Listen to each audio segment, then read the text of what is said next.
ou à l'opposé. Par ici, les brasseurs d'opinion et de vision. Les rencontres de l'air. Bonjour Marie. Allô Mario. Une vraie nouvelle du vendredi après-midi, mais qui est en même temps une petite bombe là, dans l'univers politique, c'est que la Sûreté du Québec, après que tout le monde eut commenté, les infirmières, les enseignants, ouais, la police, ils en ont eu pas mal, 21%. Mais les policiers eux-mêmes ont voté et le vote, ils ont rejeté l'entente. Donc le gouvernement se retrouve sans entente avec ses policiers. Je vais te poser une question plate. Est-ce que le gouvernement peut renégocier 3, 4, 5 % de plus? Dire, ce sera plus 21 finalement. Là, pour régler, on est rendu à 25 %? Écoute, ça serait assez surprenant qu'il bouge du 21 %. Mais d'après moi, comme tu dis, grosse nouvelle du vendredi. C'est grosse nouvelle pour le gouvernement aussi. Parce que pas sûr qu'il avait vu venir voir ça et pas sûr que c'est sûr, en fait, que c'est pas le scénario qu'il souhaitait. Moi, j'étais sous l'impression que c'était réglé. Ben, là. moi Tu sais aussi. que l'entente de principe, 21 % comme tu dis, ça a été commenté par tout le monde. Ça Là, paraissait généreux. Ben, c'est pas sur 3 ans, c'est sur 5 ans. Mais malgré tout, ça paraissait généreux. Une bonne entente pour les... 6, 5, 4, 4, là, quelque chose comme ça. Là. Écoute, je veux dire, c'était le train, c'est la locomotive à laquelle tous les autres syndicats allaient s'accrocher, puis se comparer, puis... c'est une grosse affaire. Là. C'est rare que le vote s'est perdu. Ben, c'est perdu pour le syndicat qui proposait l'adoption à 59 %. Ouais. Généralement, ces votes-là, on dirait que ça prend un bord ou l'autre. Là. C'est 80. Si on accepte les offres, c'est 90 %. Si on rejette les offres, c'est 90 %. Là, on sent quand même qu'à l'intérieur des policiers membres, c'est vraiment divisé. Ouais. Là. Ça arrive, mais c'est vraiment rare. Moi aussi, je veux dire, normalement, c'est comme tu as 80 % ou 90 % qui le rejettent ou 80-90 % qui l'acceptent. Là, à 59 % qui rejettent, c'est très divisé. Ça en dit, je sais pas comment il faut analyser ça, parce que c'est des questions générationnelles. Mais une question plate, qu'est-ce que le reste de la société dit aujourd'hui, là? Ben, qu'ils exagèrent. Ben là, d'après moi, fais un sondage dans l'opinion publique pour savoir qui supporte les policiers dans des demandes supplémentaires. Mario, là, on parle depuis pas juste le début de la semaine, depuis des semaines, depuis des mois, de l'inflation, de tous les gens qui vont avoir à renouveler leurs hypothèques là, dans la prochaine année, le monde qui sont à 200 pièces près de on a parlé des itinérants toute la semaine. L'itinérance, du coût de la vie, de la crise du logement. Puis tu as des policiers qui vont cracher sur une entente de principe avec des augmentations de 21 %. C'est sûr que ça va être dur d'aller chercher de leur côté de l'acceptabilité sociale. Mais une fois qu'on a dit ça... Le gouvernement ne peut pas se lancer dans des négociations avec les autres syndicats qui risquent d'amener des grèves et du tumulte, du brasse-camarade dans la rue, sans avoir ses policiers signés. Exactement. Puis écoute, c'est Éric Girard qui gère cette négociation-là. C'est pas le Conseil du travail. Puis ça avait comme été souligné comme un bon coup de sa part. Là, de toute évidence, il y avait du sable dans l'engrenage qu'il n'avait pas vu. Mais ça va être tu sais, on le dit, ça va être... On sentait que ça allait être un automne très chaud avec des négociations difficiles, avec des mandats de grève à droite, à gauche de tous les syndicats. M. Legault y a fait référence. Puis c'est pour... en tout cas, moi, c'est ma lecture. C'est pour ça qu'il avait signé. Tu sais, c'est un peu la négo avant la négo. Il avait signé avec les policiers pour s'assurer, un, qu'ils soient heureux, deux, qu'ils soient disponible pour aller gérer ça sur le terrain. Là, il est vraiment c'est pour ça que je dis pas un scénario que le gouvernement devait envisager. Est-ce qu'ils peuvent bouger du 21 %? Difficilement, parce que tu crées un méchant précédent. Donc, il va falloir qu'ils inventent. S'ils veulent donner plus, il va falloir qu'ils inventent des primes ou encore qu'ils jouent dans les horaires ou je sais pas quoi. Ouais. Pour pouvoir dire, du côté du gouvernement, là, du point de vue de la communication, je pense qu'on va vouloir maintenir qu'on a tenu au 21 %. Oui, puis j'ai hâte, là, on n'a pas eu de commentaires là, jusqu'à maintenant qui ont été faits plus largement, mais je suis curieuse de voir qu'est-ce qui va être la réaction du gouvernement à ça, mais qu'est-ce qui a achoppé? Est-ce que c'est seulement le 21 % ou c'est d'autres éléments dans l'entente de principe, conditions de travail, corps de travail, horaire? Pourquoi c'est divisé à ce point-là? Mais pour la PPQ, pour l'Association des policiers provinciaux du Québec, on l'a déjà vu dans le passé, là. C'est pas une bonne affaire pour des dirigeants syndicaux qui négocient une entente, la recommandent à leurs membres quand elle se fait battre. Ça t'affaiblit le leadership syndical un petit peu. Là. C'est comme comme dirigeant syndical, tu t'es trompé sur ce que tes membres étaient prêts à accepter. Bien, ça me fait penser à ce qui s'est passé dans les ports de la Colombie-Britannique, où il y avait une entente aussi. Tout le monde avait l'impression, quand il y avait la grève, là, on avait l'impression que c'était canné. Le champagne était popé partout. Puis 48 heures après, l'entente était refusée par les membres. Tu sais, c'est très, très particulier aussi comme indication, ce que ça donne à l'interne.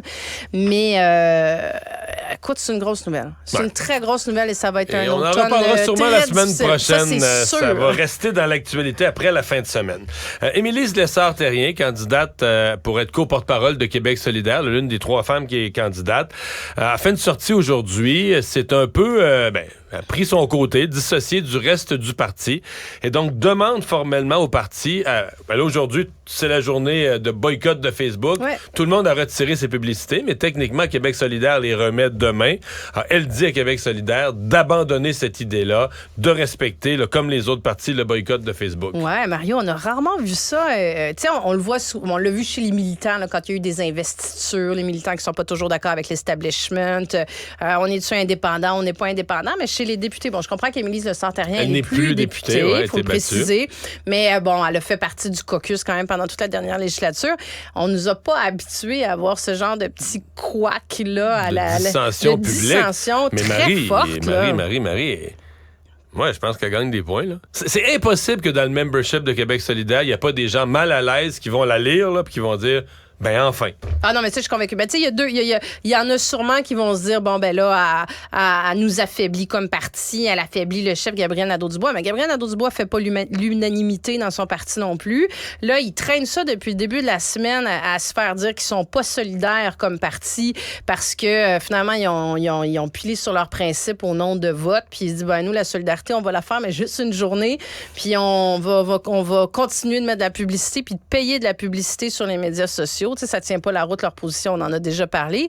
Émilie Lessard-Terrien, c'est une position très forte, très courageuse et peut-être très payante. Et très payante, peut-être, mais probablement très payante. Mais là, ce qu'on voit depuis quelques semaines, c'est on voit que les autres co-porte-parole, les candidates aux co-porte-parole veulent se démarquer. Tu sais, on a vu Christine Labrie qui est sortie quand même assez fort aussi en disant coucou, moi je suis prête à être première ministre. Première ministre. Donc entendez bien que je ne serai pas seulement le faire valoir ou le bras droit de Gabriel Nadeau-Dubois ou le numéro 2 ou la personne un peu plus effacée comme le fait Manon Massé, bon, qui jouait un autre rôle, mais qui n'était pas chef parlementaire. Ça veut dire aussi, si tu veux être premier ministre, ça veut dire que tu es chef parlementaire. Ça veut dire que c'est toi qui fais les débats à la prochaine, au débat des chefs. Ben, on a l'impression qu'Émilie Lessard-Terrien, c'est un peu ça là, au café aussi. Puis ce que je trouve extraordinaire là-dedans, c'est qu'il y a 3 semaines, un mois, je disais, il n'y en a aucune des 3 qui est en train de se démarquer. Il n'y en a aucune des 3 qui est en train de ressortir du lot. C'est 3 femmes, un peu de la même génération, qui ont un peu le même profil, qui n'étaient pas capables de marteler dans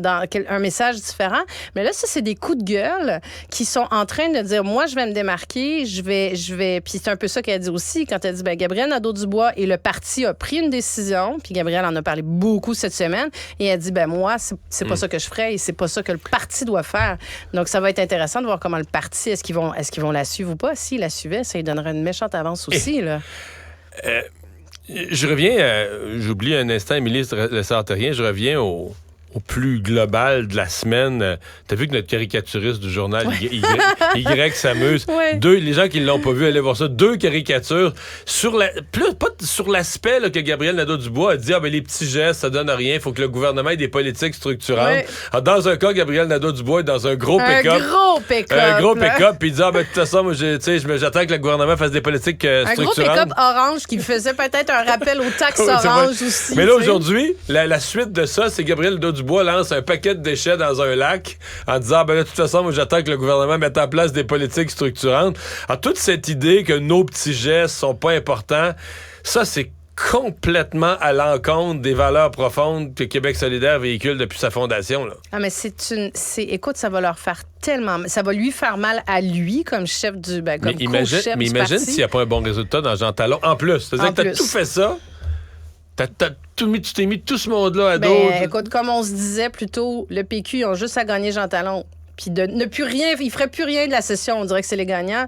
Québec solidaire, s'ils perdent l'élection partielle, là, ça va être la goutte d'eau dans tout ça. Mais t'as fait tout ce dommage-là, ton image de parti, pour 18 dans Jean Talon, fini 3e. On va mettre dire 3 publicités qui roulent. Puis, puis est-ce que, entre nous, Mario, là, ça fait-tu vraiment la différence, là? Hey, ils ont l'air à penser que oui, là. J'ose même pas te répondre oui ou non. Je constate qu'ils ont l'air, eux, obsédés, qu'il n'y a plus d'autre manière de rejoindre les gens. C'est pas plus environnemental, là. Tu me diras c'est des choix, là, mais tu sais, le bon vieux dépliant déposé dans la porte, là, je veux dire, mais c'est les étudiants, les jeunes, aussi. Ils disent qu'ils sont rejoignables, ils regardent ils sont quand même chez eux, là. Je veux dire, est-ce qu'ils regardent plus la publicité? Je veux dire, tu sais, tu t'arrêtes-tu à regarder la publicité? Je sais pas. Mais en tout cas, ils ont fait le calcul, mais je suis pas convaincue. Je suis convaincue que ça vaut pas le prix qu'ils vont payer pour ça, là. Non. Ben, peut-être qu'ils avaient mal mesuré, par exemple, le prix qu'ils sont en train de payer.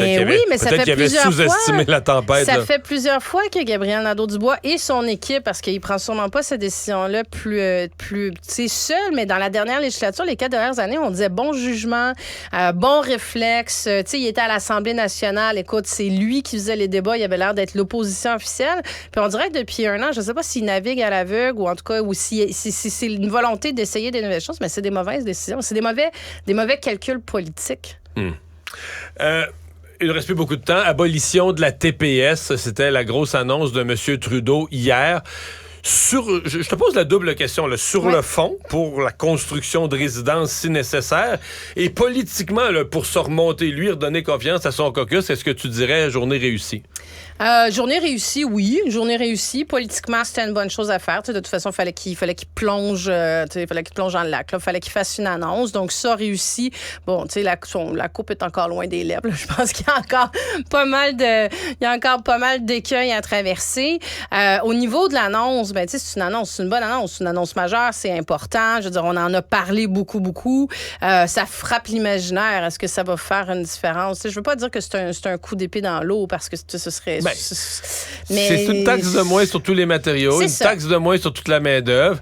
Ça fait une différence, mais ça reste que... Je pense pas que ça va changer le portrait de la construction. Est-ce que ça va permettre d'accélérer puis vraiment faire une différence au niveau de la construction? Moi, j'en doute. C'est pour ça que tu peux pas avoir un seul ingrédient dans une recette gagnante. Déjà, en partant, là, les coûts de la construction ont augmenté beaucoup. Tes taux d'intérêt sont vraiment élevés. Donc, tu sais, pour un promoteur immobilier, oui, ça vient faire une différence, mais est-ce que ça fait que ton projet devient rentable au Québec? Si les provinces embarquent, là, déjà, mettons au Québec, là, tu passes de 5 %. Si tu enlèves aussi la TVQ, là, tu enlèves 15 %. Oui, mais je trouve que, encore là, Mario, là, je trouve que ça fait comme. Ça a l'air d'être fait de sa gueule sur des coins de table, improvisés. Ben oui, les provinces l'ont appris à la TV. Ben oui. Les provinces l'ont appris à la TV. Puis j'ai trouvé que M. Legault, a été prudent, juste de dire, au lieu de réagir au micro comme il le fait parfois sur certains dossiers, il a dit, je vais prendre ça en lettre délibérée. Je ferme pas la porte à retirer la TVQ. Moi, je vais prendre quand même 24 heures pour y penser, puis je vais voir s'il n'y a pas d'autres, un bouquet de mesures qui pourraient être plus efficaces à court terme et qui pourraient venir faire une différence.